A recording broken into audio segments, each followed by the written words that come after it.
నమస్తే రమ్మగారు. నమస్తే జయ. జాతక కథలు చెప్పుకునేవాళ్ళం మనం, బౌద్ధ జాతక కథలు. అలాంటిది ఏదైనా చెప్పుకుందామండి? దీన్ని జాతక కథ అంటానికి వీల్లేదు, కానీ బుద్ధుడి కథ అనుకుందాం. ఓకే. క్రమబోధ.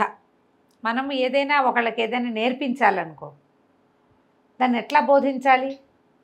ఒక పద్ధతి ప్రకారం కదా. కదా, పద్ధతి ప్రకారం బోధించామనుకోండి, ఒక ఏమంటారు ఉదాహరణతోటి కదా, అవును, అలా బోధించాలి. ఒక వినూత్నమైన ఒక క్రమంగా బోధించాలి. ఆ క్రమబోధ కథ ఇది. బుద్ధ భగవానుడు దీక్ష తీసుకున్న తర్వాత కొంతకాలంలో జేతవనం వైపుకి వెళ్తూ ఉండేవాడట. ఆ వనానికి దగ్గరలో పెద్ద, ఇది వనం అంటే ఇది జనాలంతా తిరగగలిగేది, దాన్ని ఆనుకుని చాలా పెద్ద అడవి ఉండేదట. ఈ అడవిలో ఒక సవరవాడు ఉండేవాడు. సవర అంటే అదొక జాతి, బోయల్లాగానే అదొక సవర జాతి. వీడికి వేట అంటే మహాపిచ్చి. సాధారణంగా ఈ సవర జాతుల వాళ్ళకి వేట అవసరంగా ఉంటుంది ఆహారానికి. వీడిది ఆహారపు కాదు, సరదా. దొరికినట్టు చంపేయటం, చంపటం అంటే వాడికి ఆసక్తి. కొంతమంది అలా ఉంటారు. అవునవును. హింస. ఆహారం కోసం ఒక లేడీని కొట్టి వెళ్ళిపోవటం కాదు. ఆ వెళ్ళిపోతుంటే వాడికి ఇంకేదైనా నక్కోటి ఎక్కువ కనపడేది, నక్కని కొట్టడం ఎందుకు, నక్కని కూడా కొడతాడు వాడు. దాన్ని ఏం తిండు, చంపుతాడు. పులి దాని దారిని అది పోతుంది, అయినా కూడా వీడు చంపుతాడు. చంపడం అనేది వాడి ప్రవృత్తి. పైగా ఈ అడవిలో నన్ను మించిన వేటగాడలేడని చాలా ప్రగల్భాలు గొప్పలు ఉండేవి. ఈయన వాడు అలా మాట్లాడుతున్నప్పుడు చూశాడు, వాడి గురించి విన్నాడు. వాడిని మార్చాలని ఉంది ఆయనకి. అహింస. నువ్వు ఆహారం కోసం చంపచ్చు, తప్పదు, ఇక నీకు జీవిక లేదు కాబట్టి.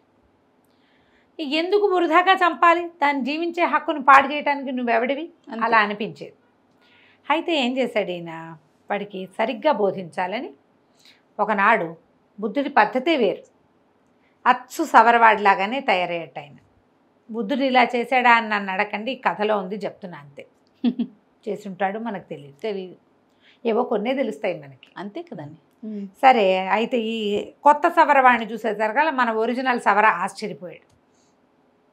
ఎవరు నువ్వు, ఏమిటి ఇట ఉన్నావు, నాలాగా ఉన్నావు అని అడిగాడు. నా పేరు సవర, నేను ఇక్కడ వేటాడతాను అన్నాడు. అని నా పేరే సవర, నా పేరే పెట్టుకున్నావు, అయినా సరే నువ్వు నాకంటే పెద్దగా వేటాడలేవన్నాడు.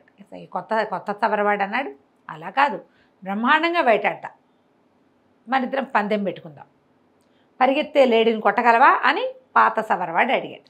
కొత్త సవరనాడు, ఒక్క లేడేంటి, 100 కొద్ది లేళ్ళని కొట్టగలను ఒక్క బాణంతో, నేను ఒక్క బాణంతో 100 కొడతా అనేసరికల్లా, ఏంటంటే మాటలు కానీ ప్రగల్భాలకేముంది, కొట్టి చూపించన్నాడు.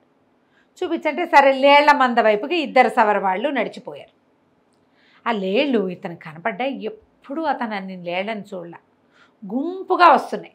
వస్తుంటే ఈ కొత్త సవరవాడు ఒక్క బాణం సంధించి లాగేసరికల్లా తమలపాకు మోదలు పడ్డట్టు పడిపోయేట లేళ్ళన్నీ.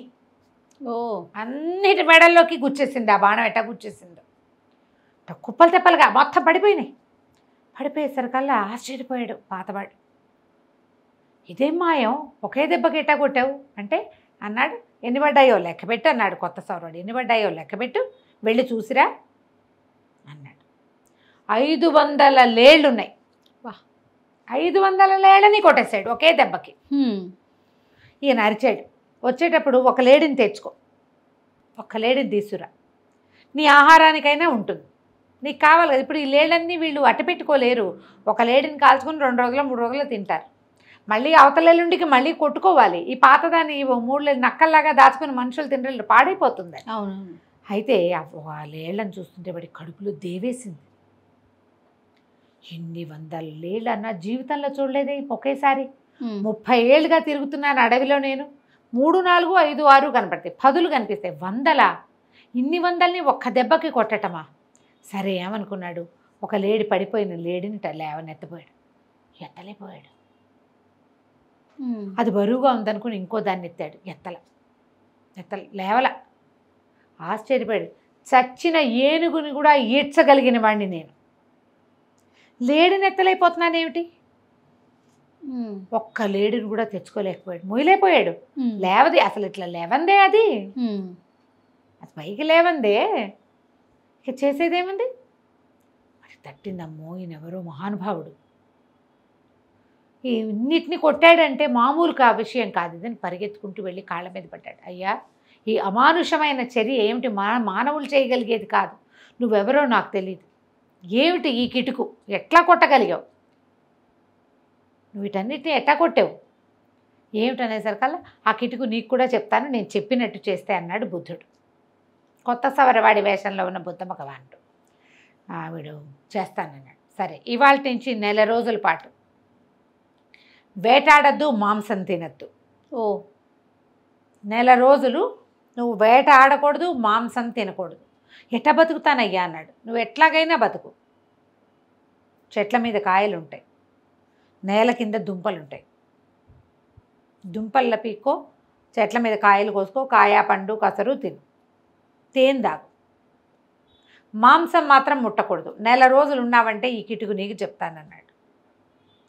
2-3 రోజులు అల్లాడిపోయాడు సవరవాడు. సరే, నేను ఒప్పుకున్నందుకు. ఆహారం నోటి పోట్ల, కాయ కసరు నోటికి వెళ్ళదు, గడ్డి తిన్నట్టు ఉంటుంది. మెల్లిగా అలవాటైంది. రకరకాల దుంపల్ని వేయించుకుని, కాల్చుకుని, ఉడకబెట్టుకుని పచ్చిగా తింటని తెలుసుకున్నాడు. రోజులు గడిచే కొద్దికి మాంసం లేకపోయినా హాయిగా ఉండొచ్చు అని అర్థమైంది. ఇదివరకట్లాగా మాంసం తింటే ఉన్న బరువు లేదు ఒళ్ళు. ఇంకా ఏదో కావాలనిపించే ధోరణి లేదు. మెల్లిగా ఆయనకి లేడిని చూస్తే ఎంత ముద్దుగా ఉంది అనిపించడం మొదలుపెట్టింది. దీన్ని ఎట్ట చంపాను నేను? తల్లి పిల్ల వెళ్తూ ఉంటే తన పెళ్ళాము బిడ్డ వెళ్తున్నట్టు కనబడుతున్నాయి లేళ్ళని చూస్తుంటే. దీన్ని ఎంత చంపేశాను నేను? ఎన్నిసార్లు చంపి తిన్నాను? ఇప్పుడు ఏమిటి, నేనేం చేయలేకపోతున్నాను, నాకేం చేయబుద్ధి కావట్లేదు. 1 నెల రోజుల పాటు పూర్తి శాకాహారిగా మారిపోయాడు సవరవాడు. 1 నెల తర్వాత ఆయన దగ్గరికి వెళ్ళాడు. అయ్యా, నాకు ఆ కిటుకొద్దు. ఒకేసారి ఒక్క లేడిని చంపితేనే పాపం అనిపిస్తుంది. 100 లేళ్లని పొట్టను పెట్టుకునే విద్య నాకు అసలు అక్కర్లా. నేను అసలు వేటాడిని ఇంకా వద్దు నాకు వేట. వీటితోటే తింటా. ఏదైనా దున్నుకొని మొక్కలు పెట్టుకుని బతుకుతా. కుటుంబాన్ని కూడా అటగే బతికించుకుంటా. కానీ నాకు ఒకటి అర్థం కాలేదయ్యా, నేను ఎంత బరువైనా ఎత్తగలను. 2 లేళ్లని చంపి భుజాన్ని వేసుకుని వెళ్ళిన రోజులున్నాయి. నేను ఒక్క లేడిని కూడా ఎందుకు ఎత్తలేకపోయానయ్యా చెప్పు అన్నాడు. ఈయన అన్నాడు, పడగొట్టడం చాలా సులువు, లేవనెత్తటం కష్టం. ఎప్పుడు కూడా చంపావు, బతికించగలవా నువ్వు? పడగొట్టిన దాన్ని లేవదీయటం కష్టం అనే విషయం నీకు అర్థమయ్యేలా చేశాను అంతే. నేను అందులో ఉన్న నా ప్రజ్ఞ కాదు, ఆ కష్టం ఏమిటో నీకు అర్థం అవ్వాలని అలా చేశాను అంతే. నేను చంపిన ఒట్టి పుణ్యానికి చంపేసిన జంతువులు బతికొస్తాయా? వాటి కూడా నాలాగానే జవసత్వాలతో నేల మీద తిరిగే అవకాశం ఉంది కదా, నేను పాడు చేశాను దాన్ని అనే భావం కలగాలి నీకు. ఓకే. ప్రాణం తీయడం సులువు, పోయడం కష్టం. దేన్నైనా పడగొట్టడం సులువు, లేవనెత్తటమే కష్టం. చంపితే కానీ మన కడుపు నిండదు అనే పరిస్థితి వస్తే చంపాలి. కడుపు నిండే అవకాశం ఉన్నప్పుడు చంపద్దు అసలు. అహింస పరమో ధర్మ అన్నారు. హింస మానేయమని కాదు, చెయ్యకుండా ఉండు సాధ్యమైనంత వరకు. అవసరమైతే నీ మీదకే వచ్చింది కత్తి, తప్పదు. అప్పుడు అహింస పరమో ధర్మ అని దండం పెట్టలేవు నువ్వు. వాడు కత్తుచ్చుకుని నీ మీద పడితే నువ్వు కొట్టాల్సిందే వాడిని, అంతే. అప్పుడు హింసే, అప్పుడు తప్పదు. జంతువు కూడా తనకు ఆకలేయందే వేటాడదు కదా సింహం. అస్సలు. మన మనుషులు కూడా అలాగే ఉండాలని బోధించాడు. ఇలా క్రమంగా బోధపడిన సవరవాడు ఇక జీవితంలో వేటాడలేదు. చక్కగా అడవిలో ఓ పక్క కొండరంతా దున్నుకుని గింజలు పండించుకుని ఆ గింజల ఆహారమే తినేవాడట. కథ కంచికి మనం ఇంటికి. అద్భుతం రమ్మ గారు. నమస్తే.